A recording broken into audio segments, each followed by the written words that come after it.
मकई के रोटिया प्याजा बन के मछरिया हो हे मकई के रोटिया प्याजा बन के मछरिया हो हे मकई के रोटिया प्याजा।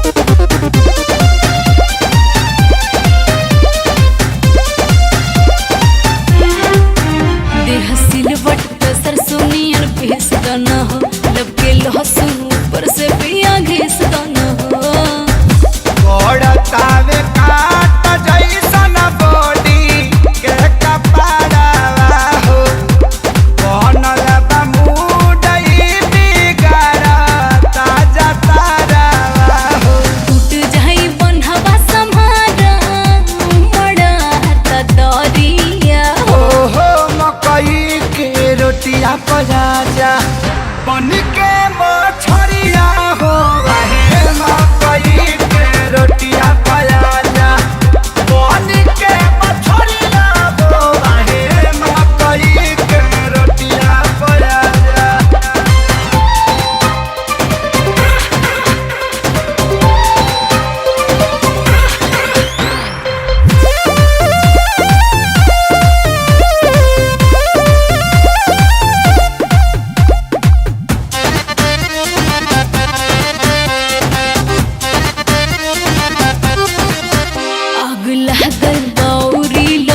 लाज शहरों को छोड़ो महक जाएगा लागे खाली बतिया में बीत जाई रतिया हो पानी बिना नेहिया के सूखा ता धरतिया हो बिचवे समुंदर से राजा गई किनारिया हो मकई के रोटिया प्याजा बन के मछरिया हो हे मकई के रोटिया प्याजा बन के मछरिया हो हे मकई के रोटिया प्याजा।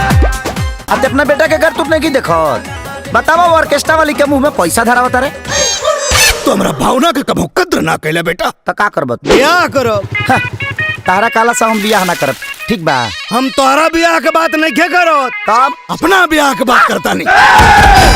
मैं अपनी जिंदगी अपने हिसाब से जीऊंगा। ना कभी धोखा दिया ना कभी गुनाह किया कलयुगी बाप ने बेटे को तबाह किया।